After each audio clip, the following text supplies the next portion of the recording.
Hello, all my Taurus friends. Welcome back to my YouTube channel. My name is Teri Hunter. I'm an intuitive astrologer, angel therapy practitioner, empowerment coach, and Reiki master. And I'm here today with your August 2021 heavenly horoscopes for Taurus, rising moon, sun, and stelliums. A stellium is three on the light side, or the more easy side is a stellium, planets in one sign or house.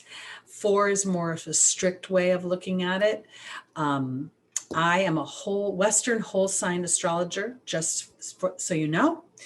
And what we're going to do here today is talk about the transits that are happening during August. And then we're going to do an angel reading for you at the end of it to let you know what the angels' advice for traversing the transits of this month.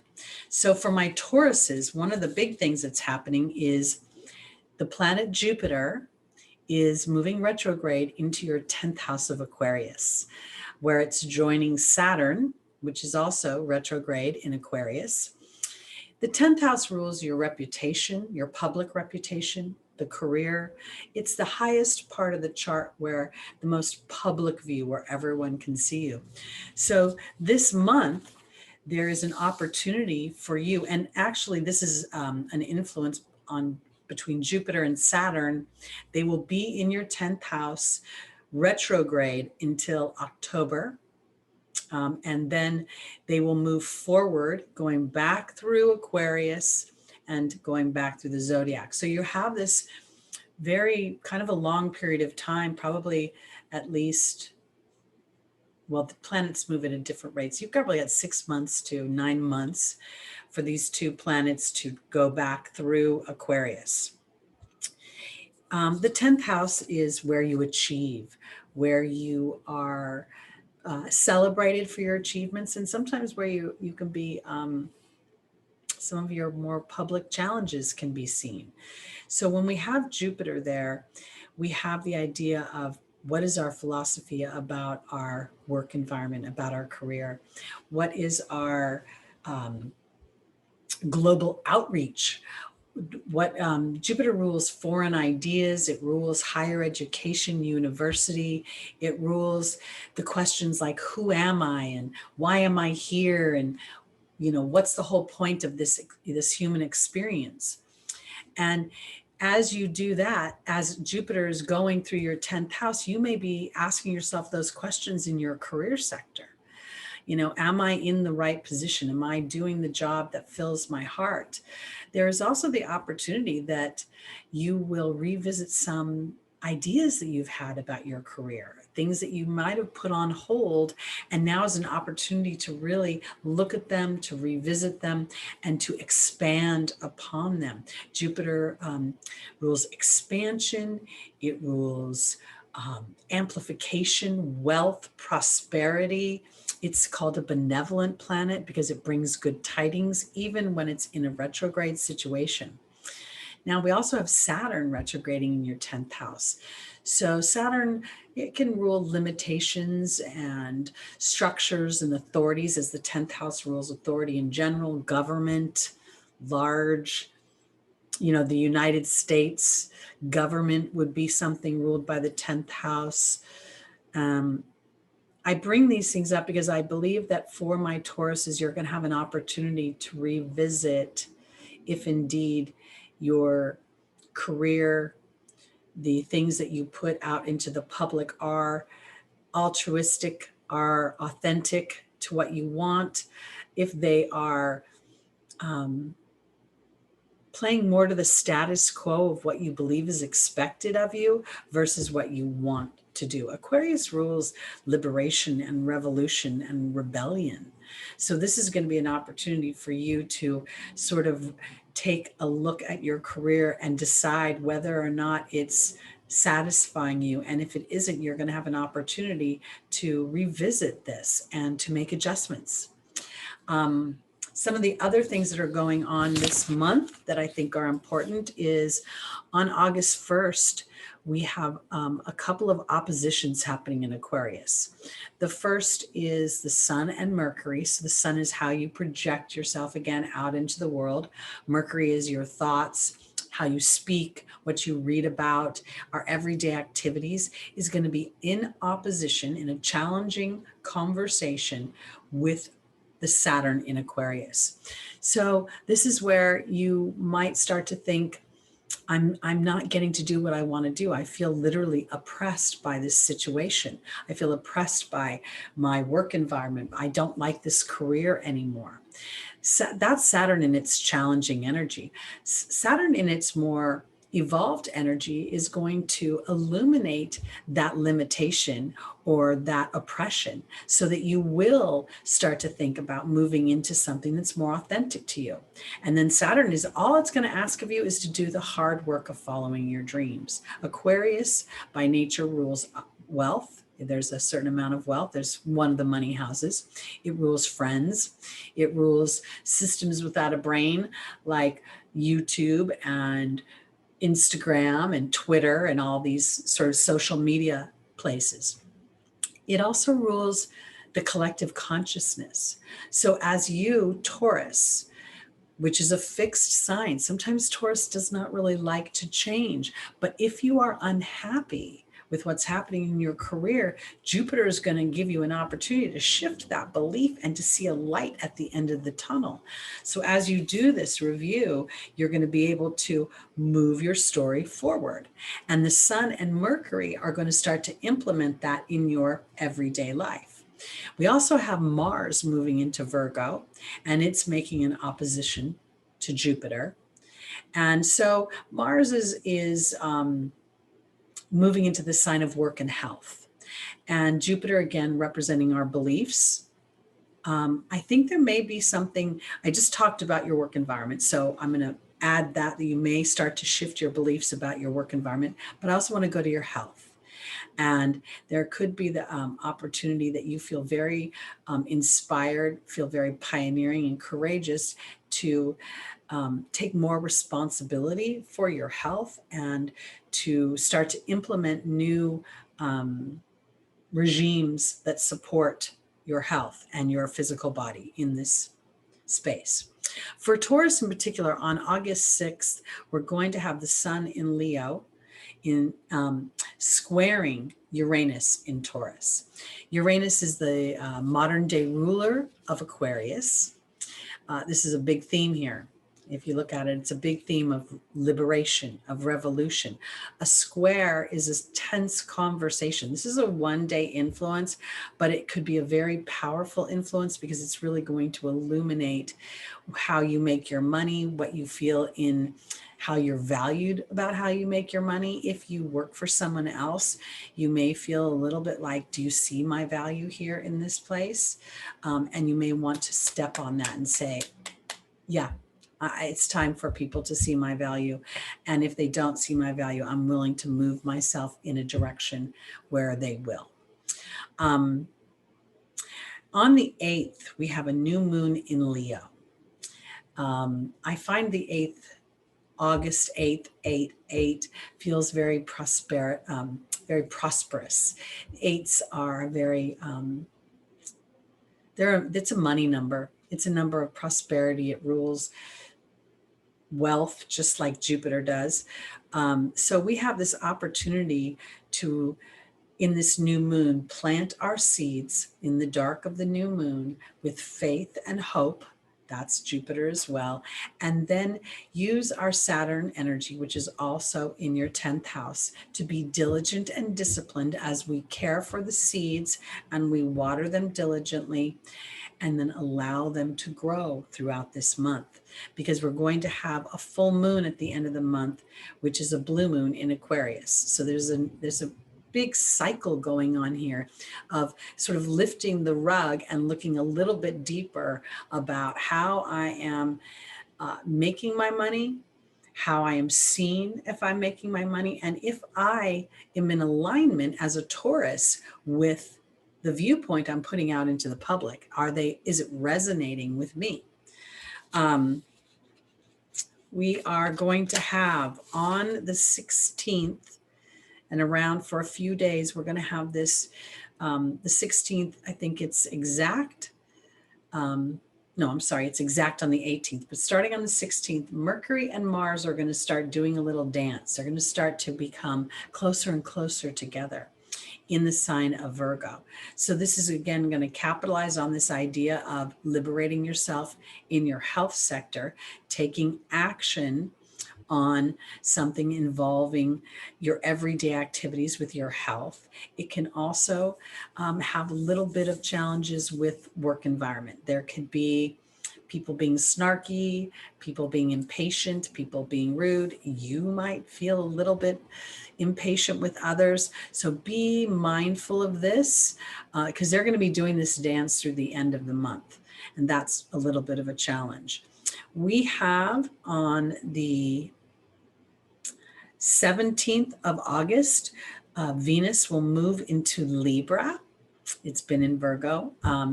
Venus doesn't really like being in Virgo. It's a little pinned up for Venus. So going into her natural sign of Libra is going to lighten things up and bring in a little bit more of that feeling of wanting to feel comfortable and luxurious and enjoying cozy jammies and enjoying Venusian things inside of a harmonious environment within our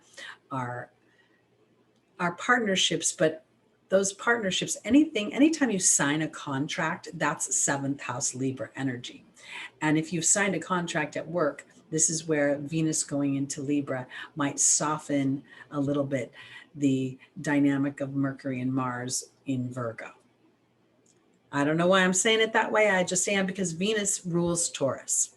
So on the 21st, we have Uranus being in Taurus and has been for a long time, making a trine aspect with Mars in the 6th house of Virgo. This is going to be a favorable aspect, but it also brings a certain amount of unexpected action. Sometimes love is interruptive. Sometimes something challenging is actually fortuitous, serendipitous. It brings in something good. And that's what I think is going to happen here around the 21st with this trine aspect. Again, this is a couple-day influence as Mars is the faster planet moving. So kind of expect the unexpected and put intentions out there that this unexpected event, opportunity will be something that's going to work for you and move your story forward. On the 22nd, we have the second full moon in Aquarius. That makes this a blue moon. They are within 1 month of each other. So the theme of illumination, putting a spotlight on my life and looking at where do I want to be liberated? Where do I want to move myself? How do I feel about my friends and the social networks I sit in? There's a lot of the seeds that were planted on August 8th. Well, they will have, a 6-month influence on some level until we have the full moon in Leo. But in this particular cycle, it has the opportunity to start to see those seedlings come up and sprout in a way that offers you independence and liberation from where you've been, and also a bit of an opportunity, I think, to be not so emotionally connected, but to look at it from a little bit more of an Aquarian energy where you can see the logic of the situation versus feeling emotionally challenged by it. Okay, and then we have, pardon me, on the 24th, around the 25th, we have Mercury in Virgo opposing Neptune in Pisces. This could make me feel a little bit, it's a confusing energy. It could make me feel a little brain foggy. It could make me feel unsettled in conversations. It could even have a little bit of a deceitful energy to it where the truth isn't, it's, those lies of omission where somebody doesn't really tell you the whole truth unless you ask the right question. So be mindful of murky communications around the 24th, 25th. And on the 30th, Mercury will move into Libra, which will make conversations a lot more palatable. We'll see less criticism, less Virgo kind of wants things to be perfect sometimes. And so what we're going to see is a little softening of that in our thinking, giving us an opportunity to say, hey, it's okay to be a fabulously flawed human. Not everybody's perfect. Nobody's perfect, actually. So that's going to feel a little bit better. So that's it for my Tauruses. Now, what we're going to do is a reading that is the angels are going to give you advice for how to traverse these August 2021 transits. So I started with the Kyle Gray card and I pulled the Hermit. This is an opportunity to rest, recharge, and to retreat. And in doing so, for my Tauruses, I believe that seeing the red stripe on this shaman's third eye tells me that Spirit is asking you to go deep into your oversoul and ask what's most important to the basis of your being, to your base chakra, what truly makes you feel strong, supported, and secure on this planet. In our foundational position, we have the horse and we have Fiona. The horse is a very intuitive animal. It does not follow a fear-based leader. It also talks about delegating and accepting help from another. Fiona talks about asking God and the angels for help and be open to receiving. So I believe for my Tauruses, that is time for you to really turn your wants and desires over to Spirit. And if indeed for some reason you're unclear about what those wants and desires are specifically, but rather you just want to get out of discomfort, then allow yourself the privilege of telling Spirit that you're in such an uncomfortable place or such a fear-based place that you can't even see what you want and desire, so they can help clear that up. In your opportunity and your obstacle is Archangel Michael asking you to have the courage to assert your power and strength, but not necessarily from the fixed energy of Taurus, but from a liberated energy of Taurus, an ability to allow the Uranus energy that's transiting through your sign to liberate you from any beliefs or any dynamics that have been holding you in a pattern that appears to be secure, but it's actually very unsecure because it's taking away from you versus adding to you. In the angel's advice, we have Opal. She says that your children on earth and in heaven are safe and cared for by God. And then here is the cat. And I feel like this cat is really talking about 9 lives. And I feel like this is talking about Taurus's inner child and allowing yourself to see that as you have the courage to really implement your power and strength into looking at what works and what doesn't work for me. Where have I held a certain belief about myself that actually isn't even true anymore because I've evolved past that? I've been spiritually on a path that has led me to understand more about myself. So this is really a bigger picture for Taurus, because in the final position is the King. And here's Francesca. What do you visualize right now? Focus on that, because negativity will block your progress. And then Taurus, the King represents male energy. It represents things pertaining to the law and justice, but it also talks about karma for me. And karma is a series of choices that didn't work for me. And sometimes with Taurus being a fixed sign and being an earth sign, it wants to be able to see, touch, and feel things to feel safe. And this month is very Aquarian. It's very out there. It's very, Aquarius rules space. It rules networks without a brain. It rules, in some ways, microscopic things that you can't see. Well, we could say that's Pluto as well. But I feel like for my Tauruses, it's time to delegate to Spirit, to sit in meditation and maybe get a little deeper into what truly makes you feel loved and protected and valued on this planet. And then engaging your guides to give you the courage to trust the experience as maybe old dynamics break away. This is the second full moon in Aquarius. The full moon represents the ending of some cycles. But in order for this new beginning, this liberation for you, Taurus, there has to be an ending. So I believe that this is karmically lined up so that you will actually feel more supported by spirit and see a little bit clearer your path to your own happiness. All right, that's me, Teri Hunter, for August 2021 for your Taurus Heavenly Horoscopes. Please like, please subscribe, please comment and share the videos. And if you'd like to book a private reading with me, my information is below in the description. I'll be back next month. Thanks so much for watching.